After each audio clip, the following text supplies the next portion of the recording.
지난주에 했던 내용을 잠깐 리뷰하면은 기독교 안에 있는 자유주의는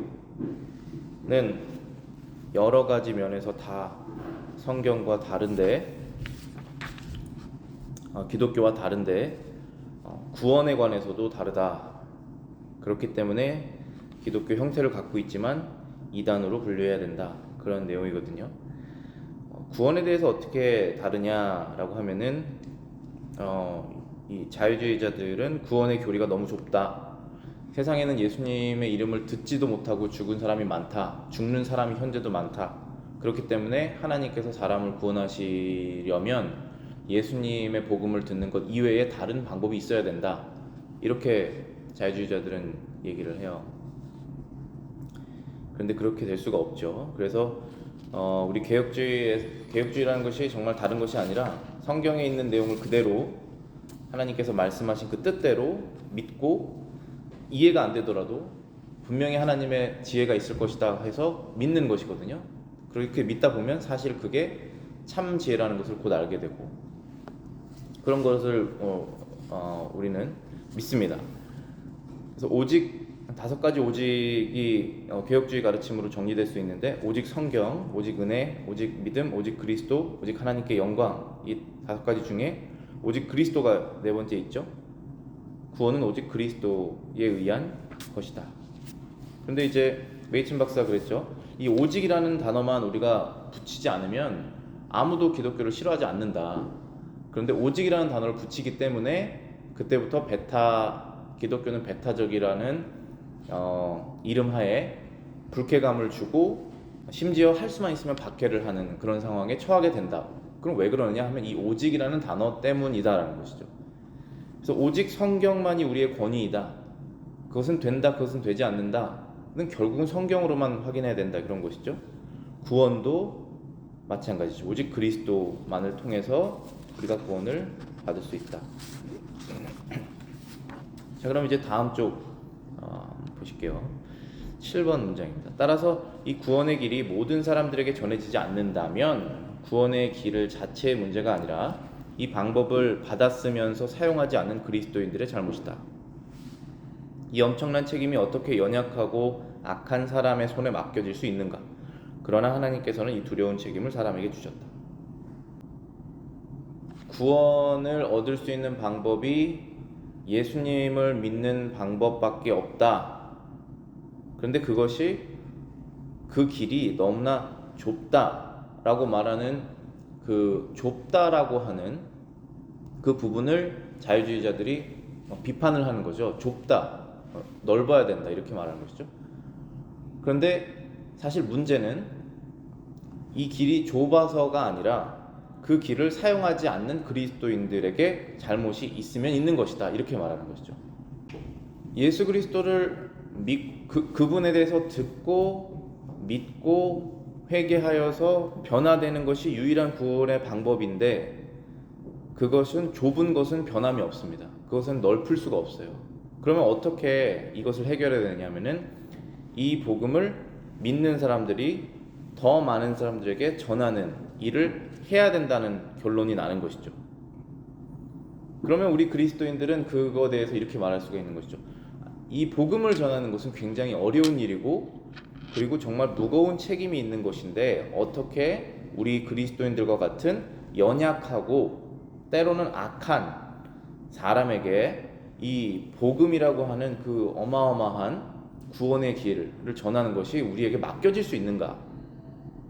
그럼 퀘스천 마크를 던질 수 있지 않겠습니까? 이 구원이라는 것은 정말 삶과 죽음을 가르는 그런 길인데 그것도 영원히. 그런데 나와 같이 약하고 때로는 악한 사람에게 어떻게 이것이 맡겨질 수 있는가? 그런데 또 답은 맡겨졌다라는 것이 답입니다.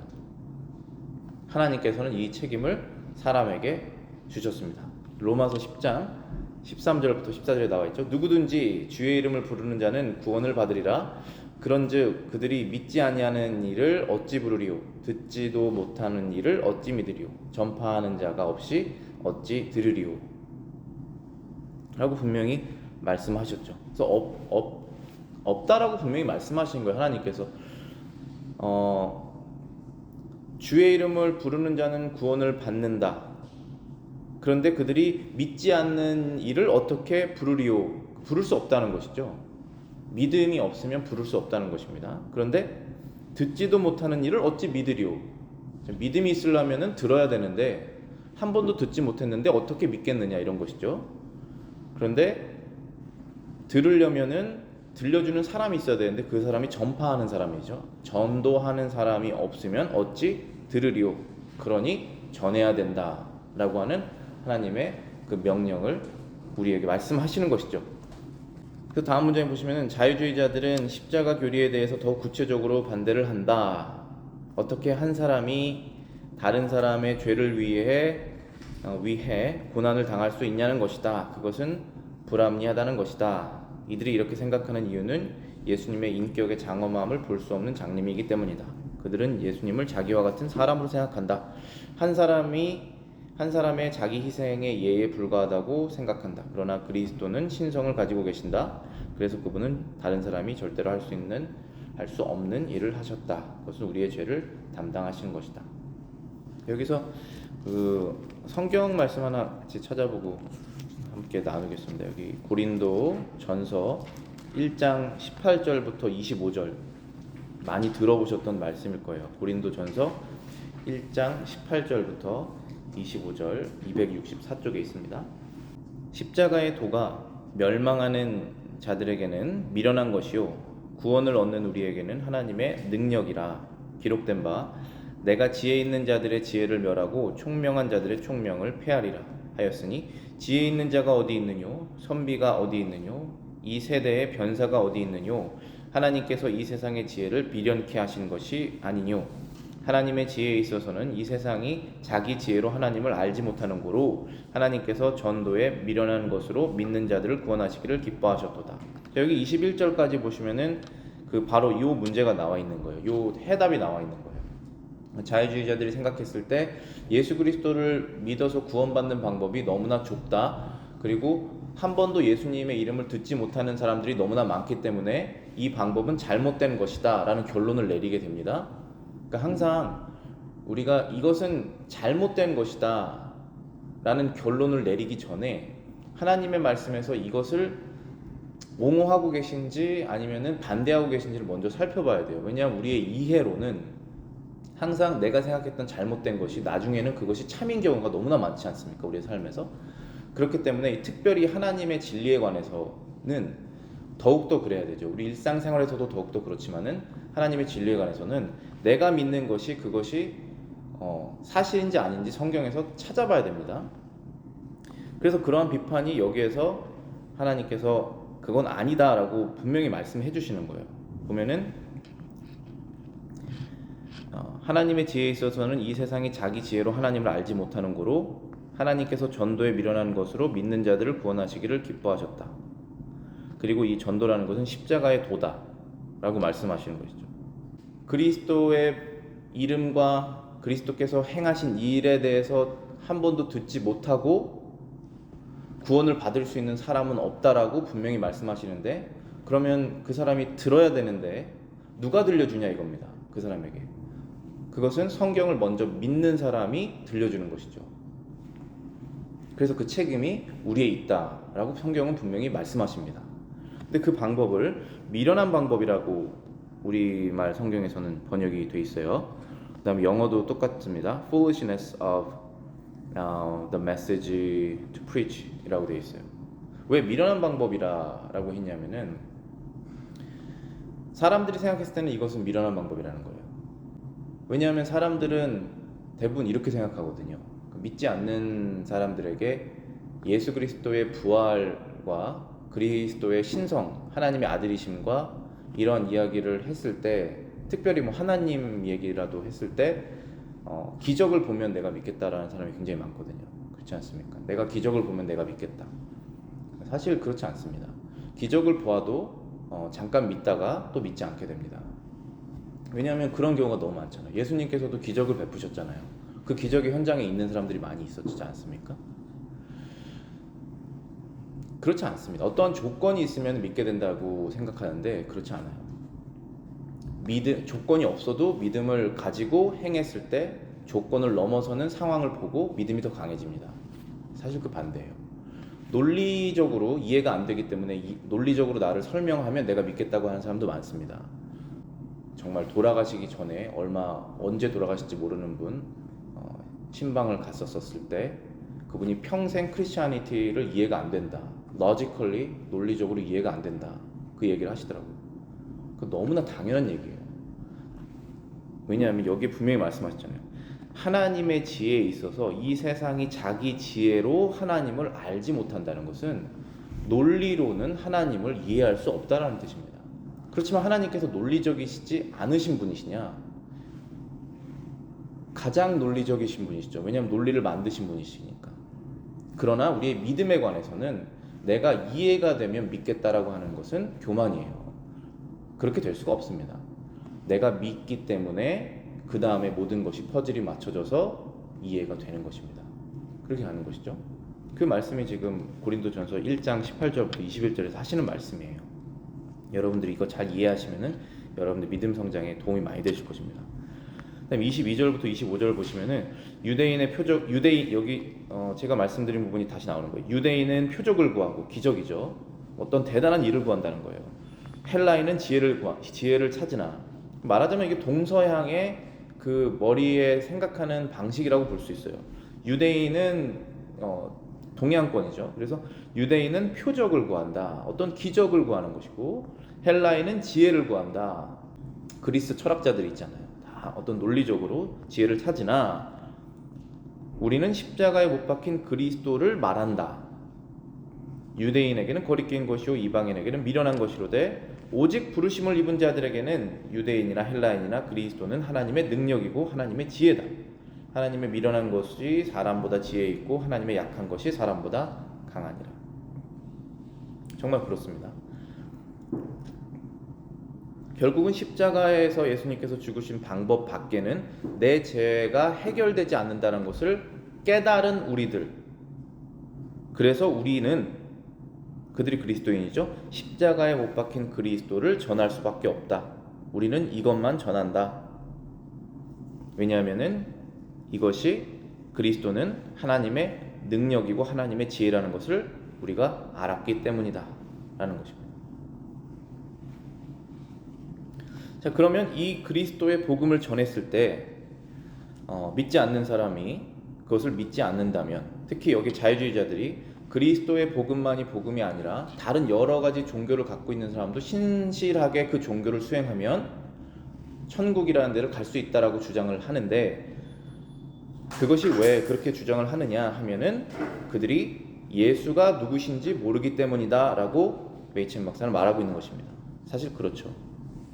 예수님께서 한 명의 사람, 아주 고귀한 희생의 예를 보여주신 사람으로만 생각하기 때문에 그분이 하신 일의 가치를 이해할 수가 없다는 것입니다.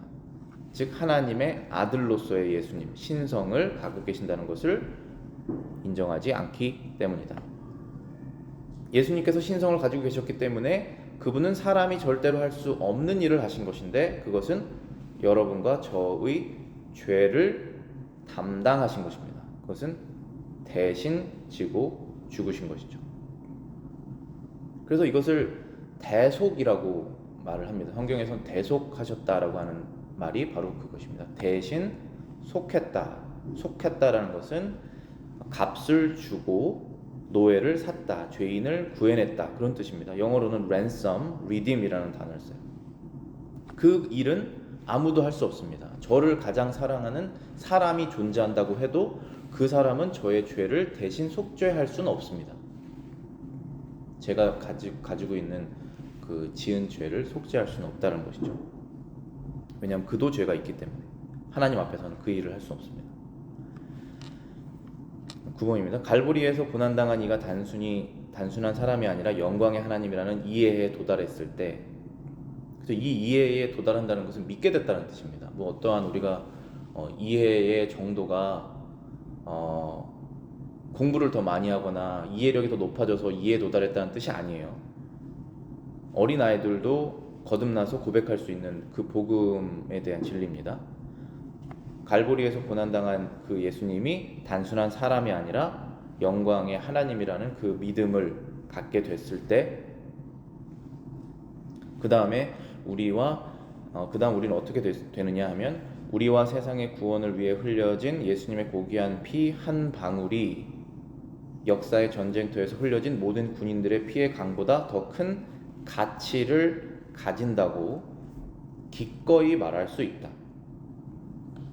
자, 이게 인본주의적으로는 너무나 차가운 말처럼 들릴 수 있죠. 왜냐하면 이 군인들은 정말 고귀한 자기의 생명을 바쳐서 자신의 가족 그리고 나라, 누군지도 알지 못하는 사람들의 생명을 지키다가 죽은 사람들이 많이 있지 않습니까? 그 사람들의 피는 정말 고귀한 것이죠. 그 고귀함이 없다라고 말하는 것이 아닙니다. 그런데 그 사람들의 피를 다 합쳐도 예수님께서 십자가에서 흘리신 그 피 한 방울의 가치가, 만약에 가치를 따질 수 있다면 가치가 더 크다라는 것입니다. 군인들의 피가 가치가 없다라는 것이 아니라 그것은 너무나 고귀한 가치인데, 그것을 훨씬 더 뛰어넘는 고귀한 가치가 예수님의 피 한 방울에 있다라고 기꺼이 말할 수 있다라는 것입니다. 누가 이 말을 할 수 있습니까? 그분이 하나님이시라는 것을 믿게 된 사람이 말할 수 있다는 것입니다. 왜냐하면 군인들은 우리의 생명을 보호해주는 그러한 고귀한 생명을 순직을 하였지만, 그러나 우리에게 영원한 생명을 주지는 못하지 않습니까? 근데 영원한 생명은 우리에게 그리스도의 피로 주어졌고, 그것은 아무도 빼앗을 수가 없고 영원히 지속되는 것 아닙니까? 그것을 깨닫게 된 다음에 우리가 이러한 고백을 기꺼이 할 수가 있게 된 것입니다. 주 예수님께서 십자가에서 죽으심으로 나를 비난하던 모든 기록을 지웠다는 사실을 인식할 때 참되고 복된 평안이 온다. 저와 여러분들은 하나님께서 이제 죄를 지은 것을 기록하시지 않습니다. 그것이 우리가 믿는 복음이에요. 하나님께서는 저와 여러분들이 하나님의 은혜를 받아서 하나님을 위해서 한 일은 기억하십니다. 하나도 잊지 않으세요. 여러분들에게 어떠한 사람이 선한 일을 했던 것을 기억하시듯, 하나님께서는 우리가 하나님을 위해서 한 것, 하나님의 이름으로 작은 자에게 한 것 하나하나 잊지 않으십니다. 그러나 우리의 죄를 기억하시지 않는다고 말씀하셨어요. 그게 성경의 약속입니다. 그것을 믿을 때 참되고 복된 평안이 온다는 것입니다. 그것을 믿지 않을 때 어떠한 것을 나에게 주어줘도 참되고 복된 평안은 없다라고 말할 수 있습니다.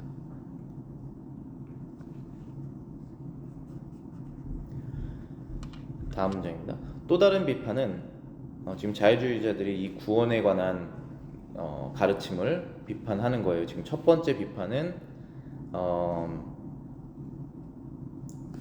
그 지난주에 한 것으로 예수님의 복음의 방법이 너무나 좁다. 그게 첫 번째였고, 두 번째는 다른 사람이 나를 위해서 죽는다고 어떻게 내 죄가 없어지느냐, 그것은 불합리하다, 그것은 불공정하다. 이것이 두 번째 비판이었어요.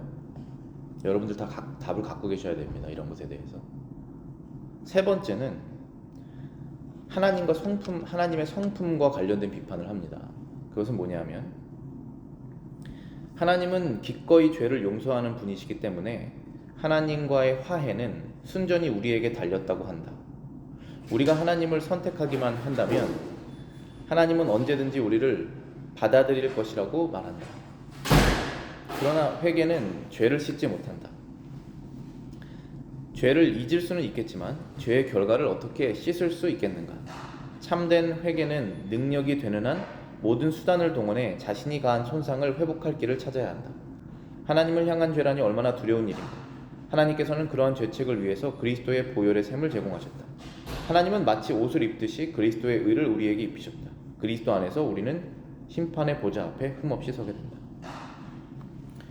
자유주의자들이 또 세 번째 그리스도인들과 성경 그리고 하나님을 비판하는 이유가 무엇이냐 하면은, 하나님은 용서하시는 분이시기 때문에, 어떠한 죄도 용서하시는 분이시다라는 것은 사실입니다. 분이시기 때문에 이건 성경적인 진리예요. 그런데 그 다음에 자기 생각을 붙입니다, 여기에다가.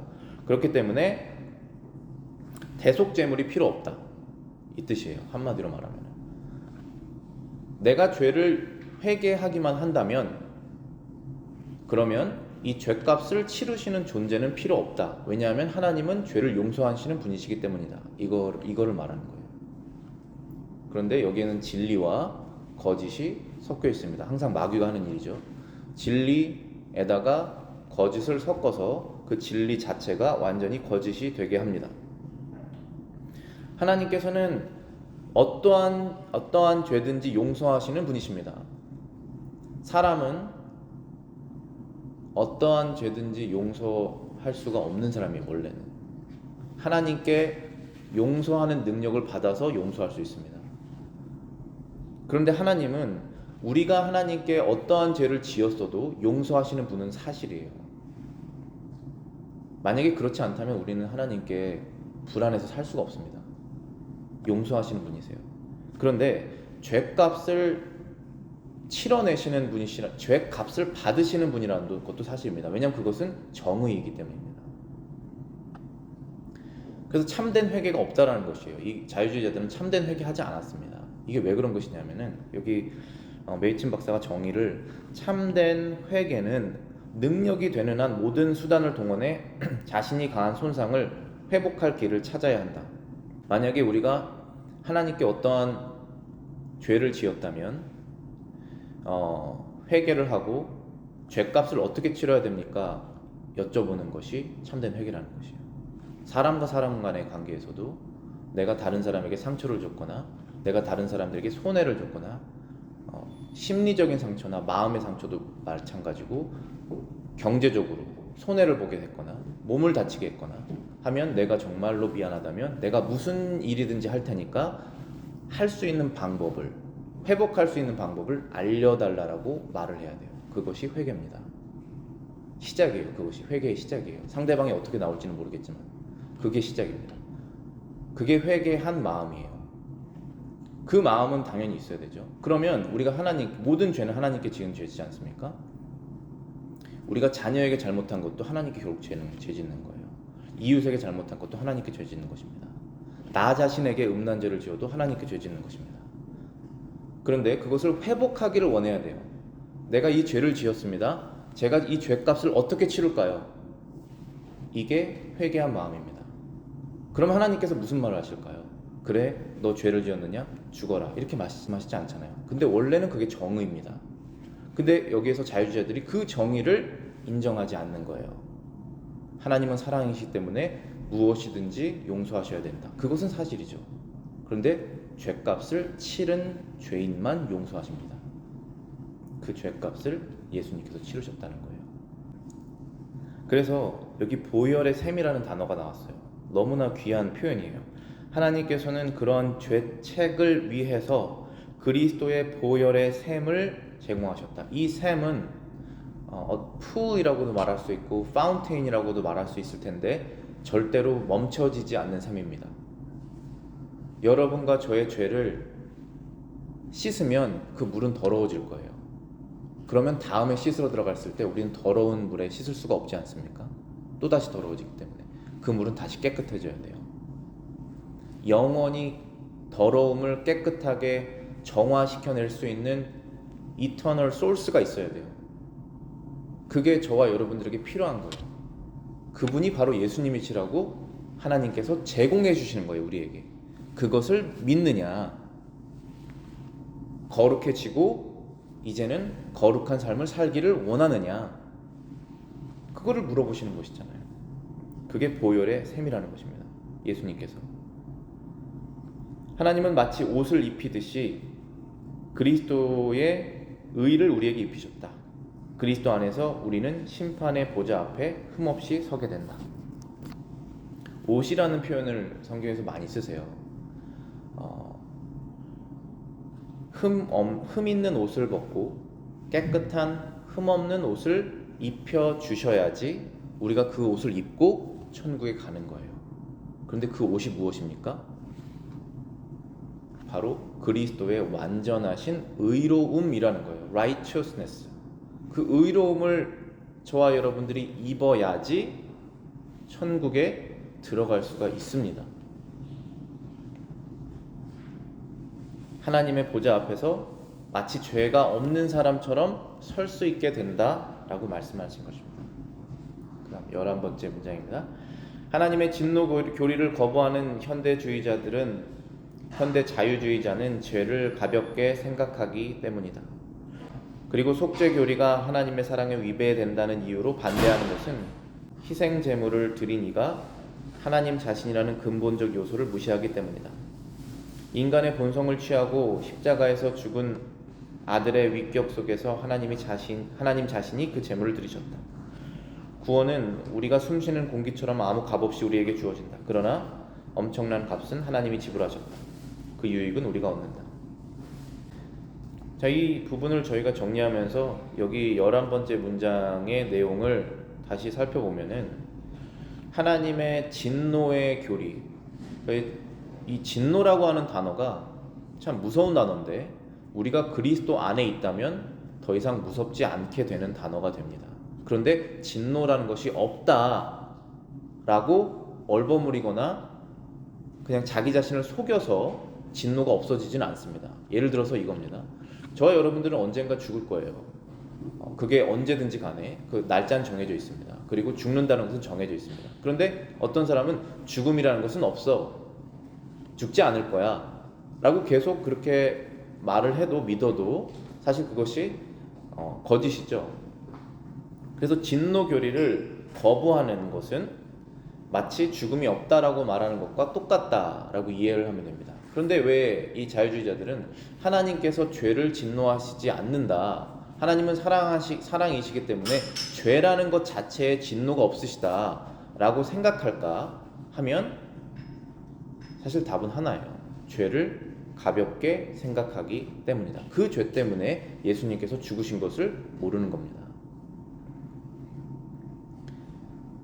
그 죄 때문에 예수님께서 죽으셨다는 사실을 인정하지 않기 때문에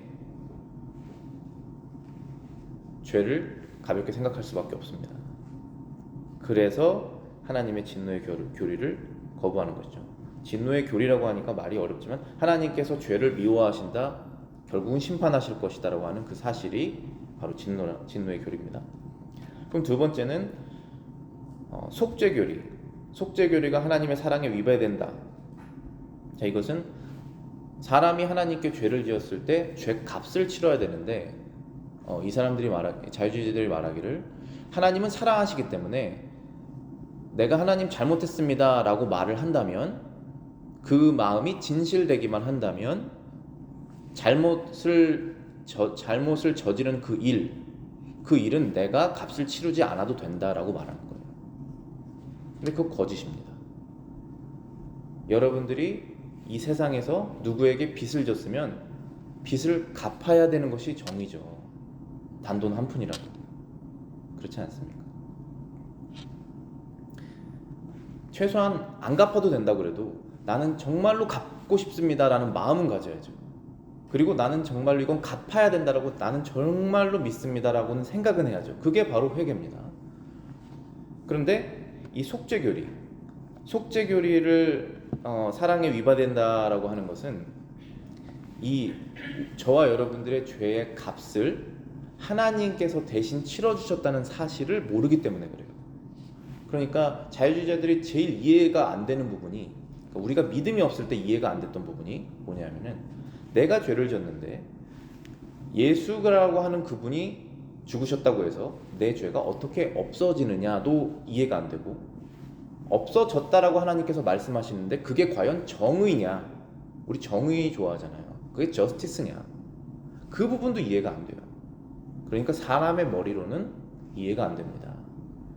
그런데 언제 우리가 이해가 되느냐 하면은 그분이 하나님 자신이셨구나. 내가 하나님께 죄를 지은 것을 마치 그분이 죄를 지으신 것처럼 죄값을 치르셨구나. 그때에 우리가 믿게 되는 것입니다.